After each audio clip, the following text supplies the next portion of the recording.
This program is brought to you by the City of Oceanside. The following program does not necessarily reflect the views, opinions, or policies of the City of Oceanside, its elected officials, KOCT, its Board of Directors, or staff. This program is underwritten in part by Waste Management of North County in Oceanside. We are dedicated to serving customers and community as a safe, comprehensive service provider, a good corporate citizen, and a responsible environmental steward. Think green. Think Waste Management. Hello, and I am pleased to welcome you to this edition of Oceanside Spectrum. I am your host, Kelly O. Davis, and we have an exciting lineup of guests to take us through our show, starting with the Filipino American Cultural Organization, here to talk about their Filipino Cultural Day event. MainStreet Oceanside will be here to talk about all their Independence Week events. Next, we have the Elizabeth Hospice, speaking about their Camp Sparrow and how students can apply. And we have another edition of On the Scene with Eileen. You'll have to wait to see where she's rolled off to. And finally, we have the Mission San Luis Rey stopping by to speak about their unveiling of their new memorial statue at the Mission and all the wonderful things they have going on. So prepare yourself for the early summer edition of Oceanside Spectrum right here on KOCT, the voice of North County.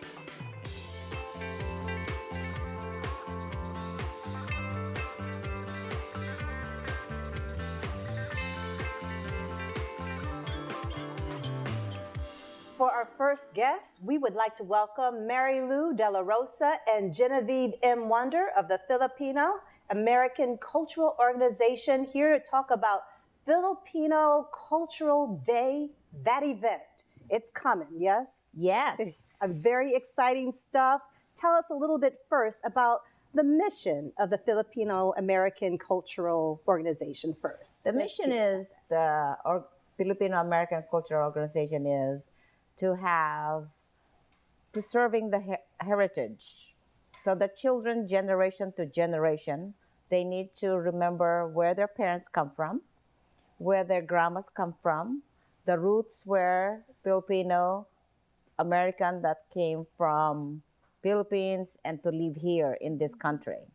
And so in Oceanside, it's our number, I believe we were number 3 in the census as the Filipino. Oh, the third largest Filipino population. Is that in like California or the nation you're speaking Here of? in San Diego County.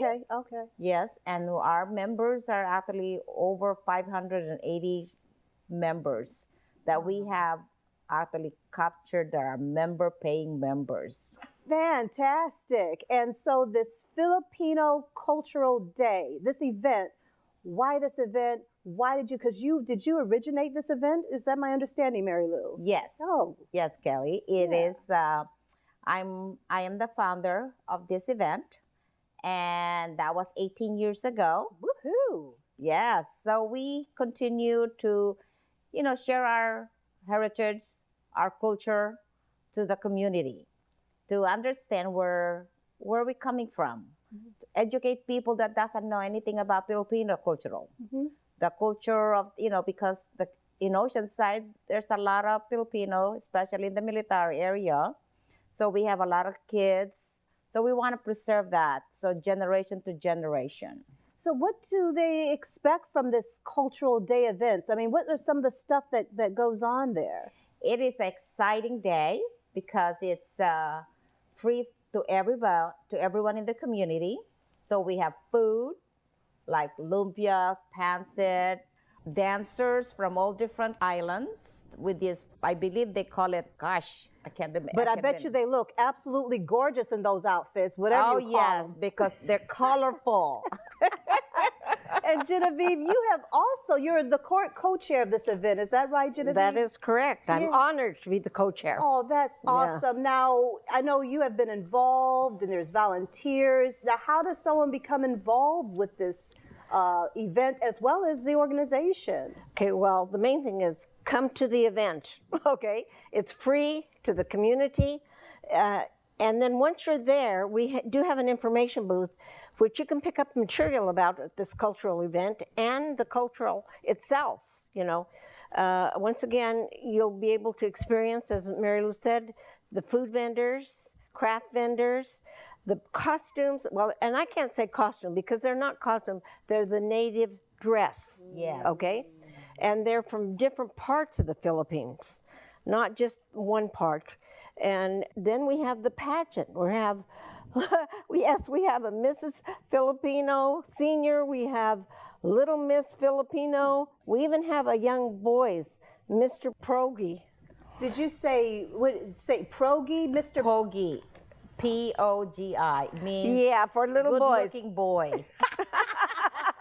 Well, that's good. So they get to check out the Progies are there. Yes. You know. Yes. That's good. Well, so I know we have the website. The event is scheduled. What is that? June 8th. June 8th. Okay. And they can purchase tickets online. They're or- free. It's They're free. free. Oh, it's free. The Yeah. community. Yeah. Well, this is awesome. Well, Mary Lou, Genevieve, thank you so much for joining us. And hey, Filipino Cultural Day event that's coming up in June. Please be there. And thank you, ladies, for joining us. Thank you so Thank much you, for Kelly. having And us. stay tuned.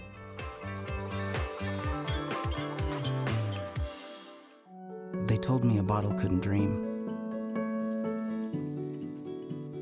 That I would never become a superhero.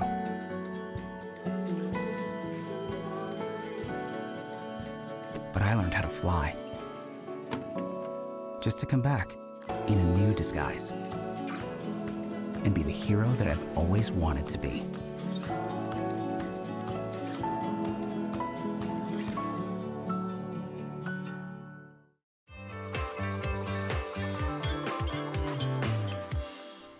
Hi, and welcome back to Oceanside Spectrum. I'm your host, Kelly O. Davis, and just in time to talk about the Independence Day week events, we have Marianne Bruce and Marlene Alegria.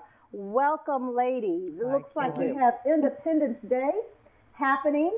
And tell us a little bit about the parade, Marlene. What to expect? Where is it? All that good stuff. Well, Mary Ann, I am so sorry. Mary Ann. 2 M's. Mary Ann. The parade is on June 29th this year. It's always held the Saturday before the 4th of July, downtown Oceanside on Coast Highway between Wisconsin Avenue and goes a couple miles down to Civic Center Drive in front of City Hall. We have 3 hometown heroes that we're honoring this year.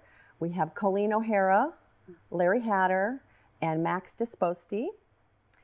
We also would like to thank very much for the community partners that we have that help us with this every year.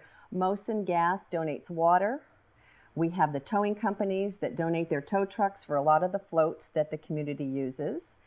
And the Oceanside, Friends of Oceanside Parks and Recreation who donate all the flags. It truly is a community event. So some of the highlights, what do people, I know the Hometown Heroes is always a big celebration, Yes. but some of the highlights of the event itself, what do people kind of like, oh, isn't that cute? What's some of the things in the past that you've enjoyed? I think a lot of the children on the floats, the scout troops, the baton twirlers, especially when you see the young kids, the little toddlers, dancing and walking for miles. Well, They get so tired. and now Marlene, not Marianne, now Marlene over here, you have been a volunteer for a while. Now you're on the parade committee. So a tough question I have to ask because Carly, our executive director here, she's going to have me come down and check out this parade. Where is the good spots to see the parade? Well, it would be the Oceanside Library. It would be the main entry, 4 corners to see the best part of the parade. But of course, it's all 3 miles long, so anywhere really you sit is a good spot. You figure the public really gets into it. They have their decked out in their red, white, and blue.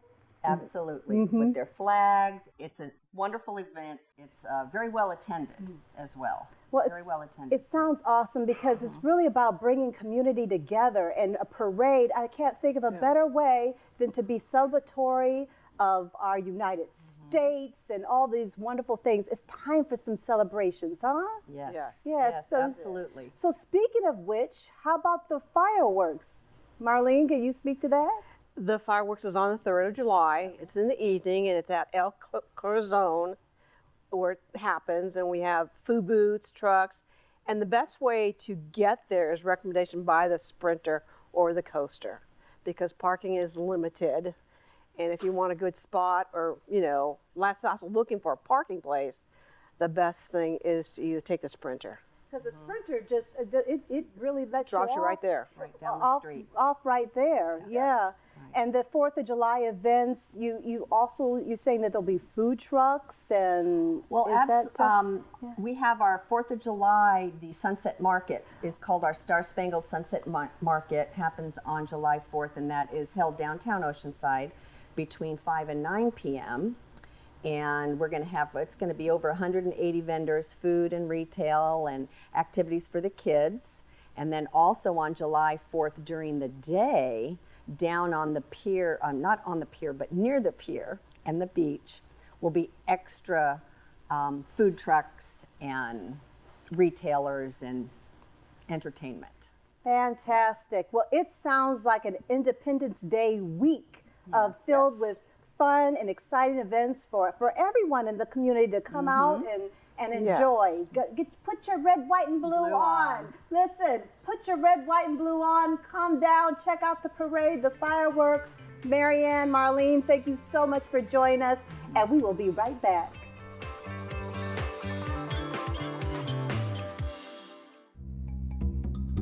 Sure, I look cute now, but when my owner lost his job, it was rough. I was living on the street, and one night, me and this Cocker Spaniel got into it so bad, I wound up looking like an ice cream cone. I cried a little bit, but thankfully I got rescued, so I'm running, I'm jumping, all back to my old self, and I'm ready to give unconditional love, even if you put a lampshade on my head.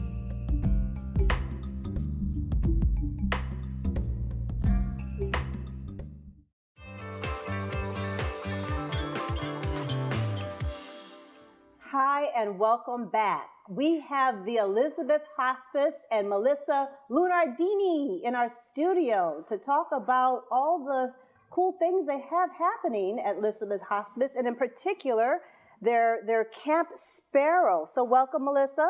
Thank you for having me. Yeah, I'm excited to be here. Yeah, so first thing is, why Melissa Hospice, Elizabeth Hospice? What do you do, why you do it, and all that? Great. Yes. So I'm the Children's Bereavement Manager for the Elizabeth Hospice.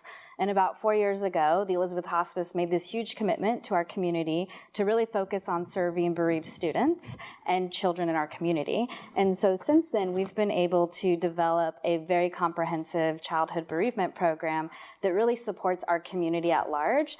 Children don't have to be affiliated with our hospice. They can come and get support if they've experienced the death of somebody significant in their life. So that's an open thing that Elizabeth Hospice does, but you are also having some bereavement camp this summer, Camp Sparrow, is that? Yes, so Camp Sparrow is one of our various programs that we offer to the community. We're really excited about Camp Sparrow this year because we have expanded our services. We're offering 2 camps. One is a newcomer camp. So it's for children ages 7 to 17 who've experienced the death of a loved one, and it can be anybody in our community coming. It's free of charge, so it's at no cost to them. We also provide transportation, which is so huge for our families. It's over a weekend, and kids get to go there to realize that they're not alone in their grief process, be able to share their story, gather coping skills, and go home like transformed in their grief process. And then how we expanded on that this year is we're very excited. We offer now an alumni camp. So that is because we know that there's no timeline to grief. And grieving kids have always told us, like, but we want more. We want to come back. We need more help still. And so our new camp allows campers to come back year after year until they no longer need camp or they age out and want to volunteer with us. And that camp really focuses on personal development, leadership skills, growth, coping skills, and really living life, moving forward with your grief, and grasping it in a different way. And it allows kids to grow with their grief. So one of the things I noticed, because I visited your website, and Camp Sparrow, one of the things that they have is that campers can memorialized a loved one. What can you tell us a little bit of some of those activities that you do like that? Sure. One of our cornerstones is to have a child be able to share their story and also learn about ritual and the value of, moving forward with your person still with you. So we host a luminary ceremony, and that's where children will create a bag in honor of their person with messages to their person, and then at night they'll get to light a candle and say something to their person. For many campers, it's an opportunity to say goodbye if they didn't get a chance to say goodbye, or it's an opportunity to update their person on what's going on in their life, just feeling connected. They get to then put their luminary on a raft and it floats off into the water to some beautiful music. And for some kids, they come up to us afterwards and just say, I never got a chance to go to a funeral or a service, and this did that for me, so thank you. Gosh, as beautiful as that sounds, it also must be just for me. I just feel like I think I'd be like in a joyful way, but it must bring so many emotions. How are they able to process it? I mean, as the staff, how do they, when all that stuff comes up? So our camp utilizes volunteers to run it, and we train our volunteers on how do you hold space for grieving kids and teens while you're at camp. But we know that grief isn't over in just a weekend, and so that's why families can come and tap into our other services that we offer. We offer ongoing grief support groups at 2 locations. We have one in Mission Valley, one in Escondido, and it's a family-based program. It's also free of charge. They can still be with their peers and do that work on an ongoing basis. And for families that can't have access to our centers for whatever barrier that might be in place, we go into the schools. We're contracted with 18 school districts in San Diego and South Riverside, and we'll go on site and offer 8-week grief support groups for those kids who still need that ongoing support, but maybe don't have access to our program. And so we know and recognize that grief is ever evolving, right? And so the support needs to also be there. We probably utilize close to 250 volunteers that just have a heart to give. They don't have to be a therapist. They don't have to be a person who's trained. They just have to have a heart to give and want to learn how to do what we do and how do we support kids and hold space for them. And then we'll plug them in and they'll be able to be a part of like a life-changing experience for our kids. Melissa, thank you so much for the work that you do on behalf of the community. It just sounds beautiful, and I know we've had the Camp Sparrow website as well as the Elizabeth Hospice website on there for the students to apply.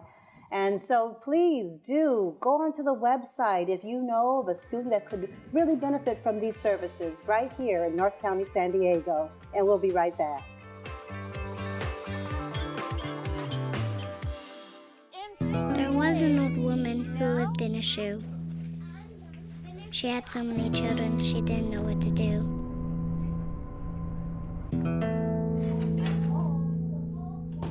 She gave them some broth without any bread and kissed them all soundly and put them to bed. Hunger is a story we can end. End it at feedingamerica.org.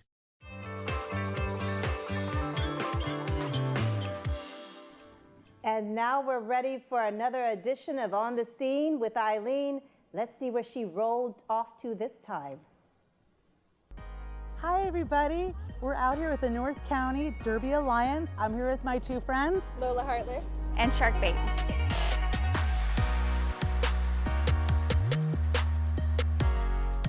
Beginners are welcome. Yes.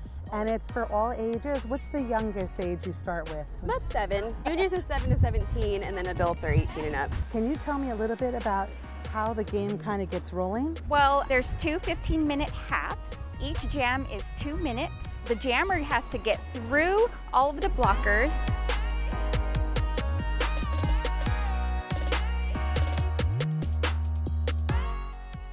There's our pack.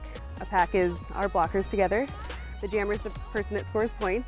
There's a pivot. They can get the jammer canny, we call it, which means if the jammer gets too tired or they can't get through the pack, they can take it and start scoring points.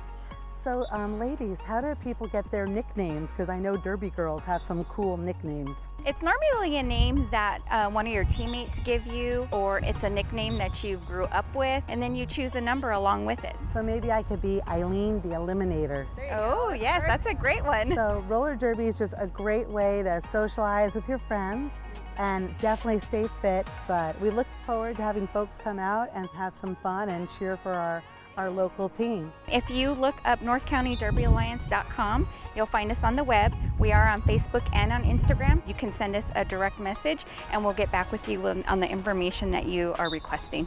Thanks for tuning in, everybody, and checking out the North County Derby Alliance, and we'll see you next month on KOCT.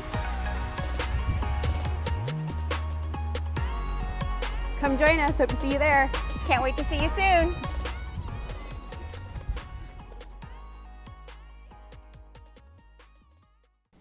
And as always, Eileen is so awesome. And we'll be right back after this.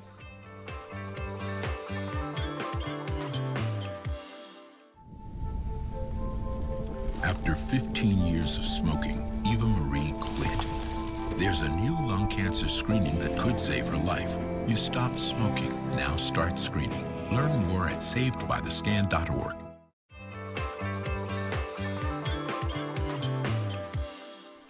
And for our final guest on Oceanside Spectrum, we have Gwen Grimes from Mission San Luis Rey. Welcome, welcome. Thank you for having me. So I understand that the parish has bingo, so we won't get into the bingo because that's a big thing, you know. Yes. But what are the things that we have, some cool and exciting things you have going on at the Mission this upcoming summer, spring? Yes, we do. So we are leading up to Founders Day, which for us is in June. We put together a series of lectures and some special tours for the Mission, so we're very excited about them. We have one of our lectures, which includes a wine and cheese reception, is with Alexis Miller, and she works with us through the Balboa Art Conservation Center, and so they're involved in a lot of the art restoration at the Mission. And so she'll be there to talk about, all of the different techniques that they use to restore art. So it's fascinating to watch them work and understand, what the different pieces of art, what they need to repair, and then how they'd go about repairing it. So it's fascinating to watch. And so it's currently being restored so you've taken a little, I think that's wonderful. Yeah, so we have one statue that's with them currently that's being restored. And so it takes like a month just to clean it and, go through all of the different layers of things that have been done to it over the, hundreds of years. And then we have several pieces that they've already restored. And so she'll talk about the different things they did to restore them back to the beauty that they now are. So. What other events do you have going on besides that one? We also have a lecture with a woman from the Rincon Indian Reservation, and her name's Amy, and she is the youth director for their youth storytelling. And so she's also an expert on indigenous plants. And so she'll be doing a lecture with us about what the indigenous plants would have been like back in the Mission era, some of which are still at the Mission and in San Diego County. So she's fascinating to listen to, and so she's going to be there as well. And then we finally have, as part of our lecture series, we have Dr. Brad Byram, who is the college professor from Miracosta College. He's the head of their history department. And so his specialty is California history. So he'll be doing a lecture about just California history during the Mission era in particular. So it's wonderful because you think of the Mission and everyone, people go there and it's just beautiful anyway. And I understand that you have a memorial statue that's coming. Who is it and where is it now? So our statue's on its way actually from Poland.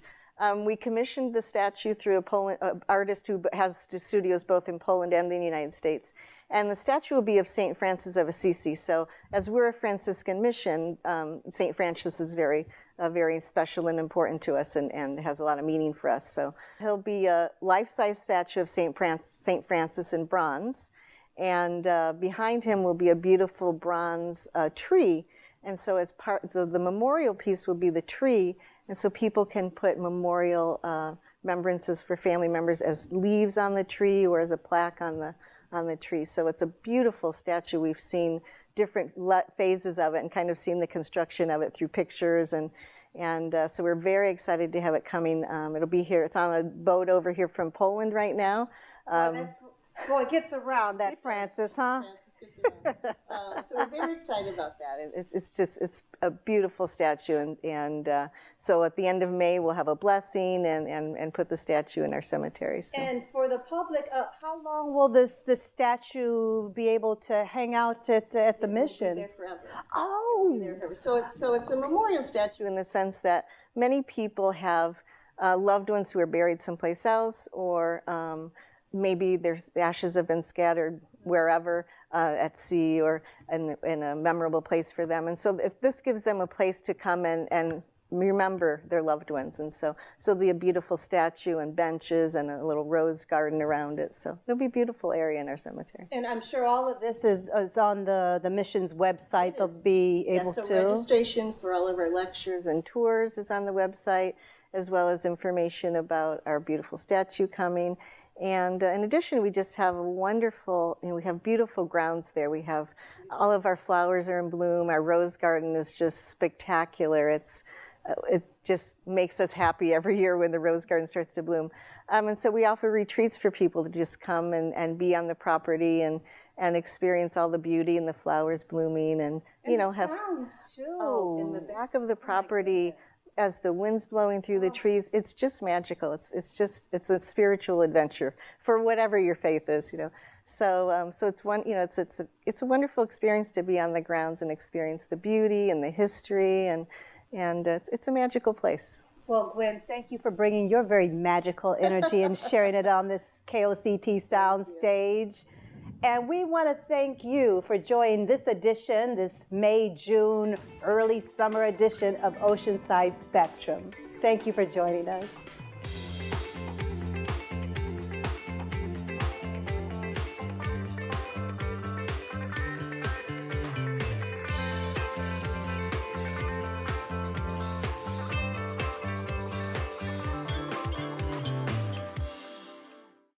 This program is brought to you by the City of Oceanside.